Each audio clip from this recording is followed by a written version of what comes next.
क्यों अपने ही अपनों का इम्तिहान लेते हैं। अनिका ने चैलेंज तो लगा लिया था शीला मासी से, लेकिन क्या वो जीत पाएगी, खुद को एक काबिल डॉक्टर साबित कर पाएगी, या फिर अब शीला अनिका को धक्के मार के घर से निकाल देगी। 7 दिन बाद शीला मासी अपने चैलेंज का रिजल्ट देखने मल्होत्रा हाउस पहुंच गईं। किशन मामा ने शीला मासी को चिल्लाते देख उन्हें चुप रहने का इशारा करते हुए कहा, शीला क्यों शोर मचा रही हो? जवाब देते हुए शीला मासी ने कहा, 7 दिन हो गए हैं और आज मैं तुम लोगों की कोई बात नहीं सुनूंगी।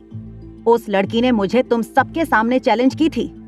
7 दिन जरूर पूरे हो चुके थे, मगर किशन मामा और अंजलि मामी एक बात जानते थे कि कल रात जब नानी माँ सोई थीं, तब उनकी आंखों की रोशनी वापस नहीं आई थी। वो जानते थे कि शीला अपना ईगो सेटिस्फाई करने के लिए आज किसी भी हद तक जा सकती थी।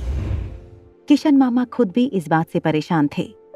टेंशन में यहाँ वहाँ देखते हुए किशन मामा ने अंजलि मामी से कहा, चाहे कुछ भी हो जाए, मैं स्वाति की बेटी और अपनी भांजी को इस तरह बेइज्जत होते नहीं देख सकता। किशन मामा के कंधे पर हाथ रखते हुए अंजलि मामी ने कहा, मैं भी आपके साथ हूँ। सालों बाद मिली बच्ची पर हम कोई इनजस्टिस नहीं होने देंगे। अनिका के बेडरूम में जब अनिका की आंखें खुली तो उसने देखा राजलक्ष्मी का फोन आया। राजलक्ष्मी ने कहा, मैडम, मैं काफी टाइम से रोहित मारवा के बारे में इंफॉर्मेशन निकालने की कोशिश कर रही हूँ, मगर अब तक कुछ नहीं जान पाई हूँ। पूरे हफ्ते से अनिका रोहित के पास्ट के बारे में इन्वेस्टिगेशन कर रही थी। उसे अपने उस सवाल का जवाब चाहिए जो उसे बरसों से नहीं मिला था। आखिर अनिका के बच्चों का बाप कौन था, और अगर इस सवाल का जवाब रोहित मारवा था तो इस बात को अनिका खुद कैसे नहीं जानती थी। राजलक्ष्मी ने अनिका से पूछा, क्या तुम आगे इन्वेस्टिगेशन करने वाली हो? बिल्कुल, फिलहाल रोहित मारवा की बीती जिंदगी के बारे में पता करना ही मेरी जिंदगी का मकसद है।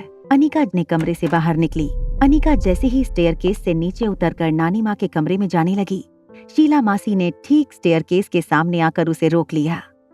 शीला मासी के चेहरे पर गुस्सा था, मगर अपने वॉल्यूम पर कंट्रोल करते हुए उन्होंने अनिका से पूछा, ऐसी कौन सी दवाई दी तुमने मेरी माँ को, जो हमेशा सुबह 7 बजे जाग जाने वाली मेरी माँ आज 12 बजे तक सोई है? देखो शीला, अंजलि मामी की बात को काटते हुए शीला मासी ने आवाज बढ़ाते हुए कहा, मेरी माँ अंदर बेहोश पड़ी है। तुम्हें भले ही अपनी सास की जान की फिक्र ना हो, मगर मुझे मेरी माँ के लिए बहुत चिंता है। शीला मासी का ये ताना अंजलि मामी से बर्दाश्त नहीं हो रहा था। किशन मामा ने बीच में पड़ते हुए शीला मासी से कहा, बस करो शीला, बहुत बोल रही हो तुम। अब तुम भी अपनी बीवी की तरफदारी करने लगे। कहीं ऐसा तो नहीं कि अब मेरी माँ तुम दोनों पर बोझ बन गई है? शीला मासी की ऐसी बातें किशन मामा और अंजलि मामी दोनों को चुभ रही थीं। दोनों एक दूसरे को देखकर अपनी नजरें झुकाकर खड़े थे। तभी अनिका ने शीला मासी की आंखों में आंखें डालकर कहा, अब इससे पहले कि आप आगे और कुछ कहें, मैं आपको अपनी शर्त याद दिला दूं।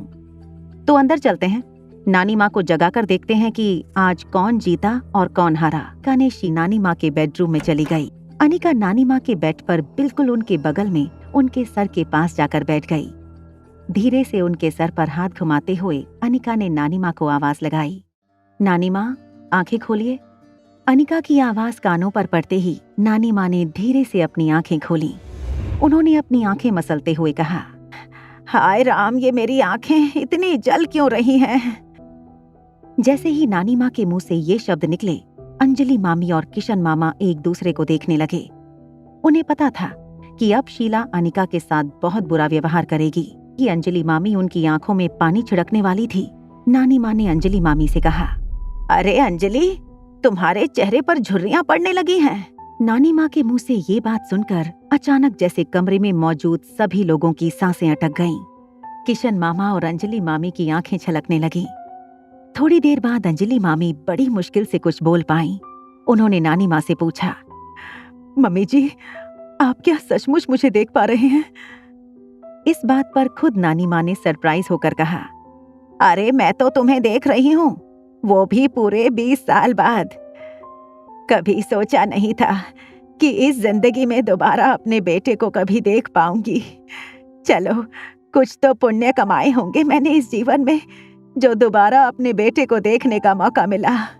ये बात सुनते ही किशन मामा फूट फूट कर रोने लगे और अपनी माँ के गले लग गए। शीला मासी समझ नहीं पा रही थी कि ये कैसे मुमकिन है।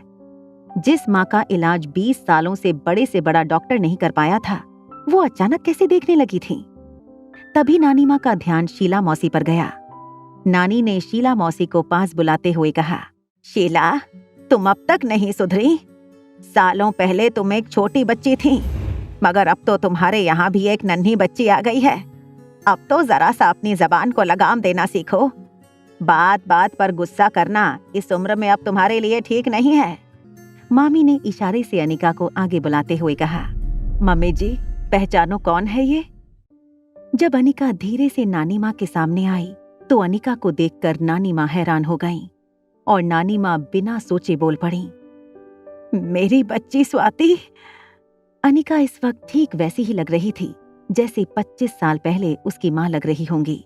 उनके लिए तो स्वाति फिर से उनके सामने आकर खड़ी हो गई। तभी धीरे से अंजलि मामी ने अनिका को अपनी नानी के पास बैठाते हुए कहा, मम्मी जी, ये अनिका है, आपकी पोती। नानी की आंखों की रोशनी वापस आ गई। तो क्या शीला अब अनिका को अपना लेगी? अनिका को अपना एक परिवार तो मिल गया, लेकिन क्या अब वो अपने बच्चों के बाप को ढूंढ पाएगी? जानने के लिए देखिए अगला एपिसोड सिर्फ पॉकेट एफएम के यूट्यूब चैनल पर। और एक लड़की को देखा तो के सारे एपिसोड्स को सुनने के लिए डिस्क्रिप्शन में दी हुई लिंक से डाउनलोड कीजिए पॉकेट एफएम ऐप।